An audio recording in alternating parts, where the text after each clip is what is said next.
Royal cues में आपका स्वागत है। और हम लोग जो लुसेंट से इतिहास पढ़ रहे हैं उसमें कुषाण वंश समाप्त करने के बाद हम आज पहुंच चुके हैं संगम युग के पास, यानी कि संगम वंश के बारे में हम लोग पढ़ रहे हैं।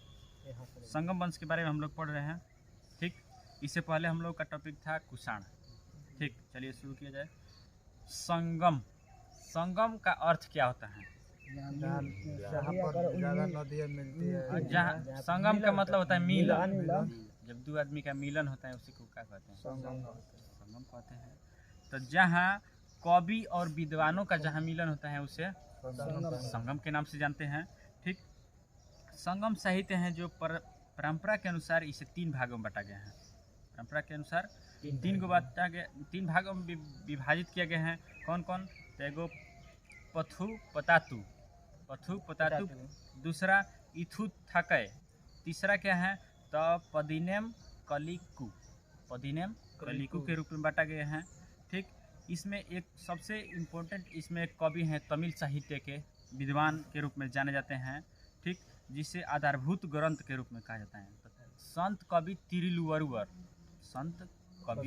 तिरुवरुवर हैं, जो क्या कहा जाता है, इनका एक कृति था जिसका नाम था कुराल कृति के लेखक कौन है? संत कवि तिरुवरुवर थे, जो बहुत माने तमिल साहित्य का एक आधारभूत संरचना मानता है इसे, क्योंकि इस किताब में इसका विषय क्या था तो 3 वर्ग का त्रिवर्ग और शास्त्र से संबंधित है। साथ ही साथ राजनीति का भी ज्ञान मिलता है इसे, आर्थिक जीवन तथा प्रणय से भी इसका ज्ञान मिलता है। ठीक, इसे 3 चीज़ का जानकारी मिलता है, और शास्त्र, राजनीति, आर्थिक जीवन के बारे में जानकारी मिलता है। संत कवि तिरुवरुवर का एक किताब है, इस किताब का नाम कुराल है। संगम मतलब होता है मिलन, यानी कि 3 बार संगम का आयोजन किया गया था। संगम साहित्य का आयोजन 3 बार किया गया था।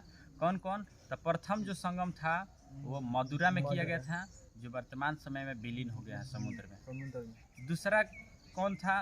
दूसरा संगम कपाटपुरम में प्रयोग किया गया था, ये भी समुद्र में विलीन हो गया है। जबकि तीसरा एक संगम है जो मदुरा में ही हुआ था, यानी कि पहला तथा तीसरा मदुरा में आयोजन किया गया था, जबकि दूसरा कपाटपुरम में आयोजित किया गया था। ठीक, हाँ, प्रथम संगम जो था उसके अध्यक्ष के रूप में कौन थे? तो अगस्त थे। दूसरा के भी अध्यक्ष अगस्त ही थे, जबकि तीसरा संगम था जिसका अध्यक्ष के रूप में कौन थे? तो नकीर थे। ठीक, संगम साहित्य का जो तमिल प्रवेश जो था वो 3 राज्यों में था, चोल के समय, चेरो के समय तथा पांड्यों के भी विवरण से प्राप्त होता है हम लोग को। इसके बारे में जानकारी हमें कहाँ से प्राप्त होता है? तो चोल से तथा चेरो से तथा पांड्यों से भी हम लोग को जानकारी मिलता है। ठीक, चलिए इसके बाद हम लोग पहुँचते हैं कि एक थे ऋषि थे इसमें करिकाल, ब्राह्मणों के मता अनुयायी कहा जाता था। करिकाल कौन थे? तो ब्राह्मणों के मता अनुयायी थे। ठीक, और इन्होंने ही सबसे पहले ब्राह्मण धर्म को राजकीय संरक्षण प्रदान किया था।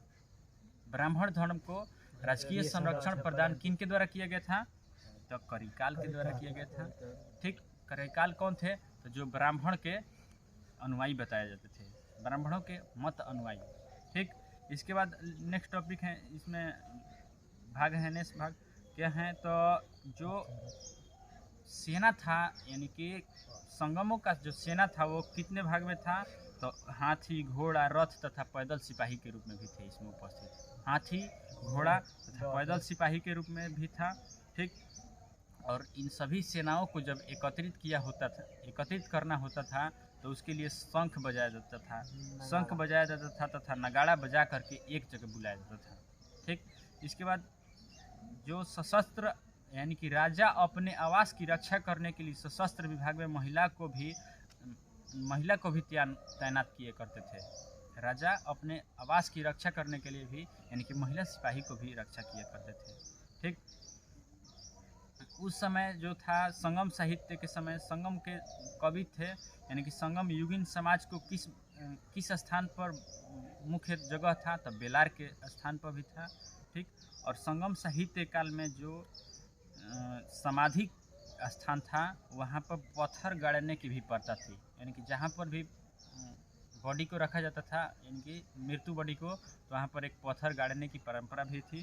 ठीक, और पांड्यों समाज जो पांड्यन राज के रूप में जो था, जैसे कि कोकई, सलियूर, चेर, ये सब प्रमुख बंदरगाह के रूप में था। यानी कि संगम के समय में जो पांड्य राज था उस समय कौन कौन बंदरगाह था, तो कोकई, सलियूर तथा चेर राज्य में जो प्रमुख के रूप में ये सब बंदरगाह के रूप में भी जाना जाता था।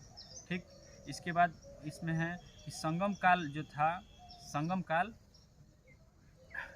काल में मिस्र के एक नाविक था जिसे किस मानसूनी हवाओं के बारे में सबसे पहले जानकारी दिए थे, जिसका नाम क्या था, तो हिप्पलस था। और तमिल देश के जो प्राचीन देवता थे उस समय, यानी कि संगम काल में जो तमिल देश के प्राचीन देवता जो थे, तो उसे देवता के रूप में कौन देवता थे, तो मुर्गन देवता थे। ठीक, और कालांतर में जो उसका नाम था उसे सुब्रमण्यन के रूप में जाना जाता था। ठीक, सुब्रमण्यन के रूप में जाना जाता था। और तमिल देवता जो थे, यानी कि मुर्गन देवता जो थे, उनका प्रतीक क्या था, तो मुर्गा माना जाता था। यानी कि उनका प्रतीक मुर्गा था। और जिसका विषय क्या था, तो मान्यता दिया गया था। और इसका अत्यधिक प्रयोग कहाँ किया जाता था, तो कीड़ा में भी प्रयोग किया जाता था, यानी कि खेल खेलने के लिए भी प्रयोग किया जाता था। और जो उसका जो मुर्गन देवता है उसका सबसे अत्यधिक अस्त्र कौन था, तो उसका अत्यधिक वस्त्र था वर्षा जो था उस समय का सबसे अधिक अस्त्र के रूप में प्रयोग किया जाता था। और नेक्स्ट टॉपिक हम लोगों को पढ़ेंगे कल, यानी कि नेक्स्ट टॉपिक होगा हम लोगों का गुप्त साम्राज्य। चैनल को सब्सक्राइब करें, यदि लाइक शेयर और सब्सक्राइब करें यदि आपको अच्छा लगे तो। ठीक, धन्यवाद।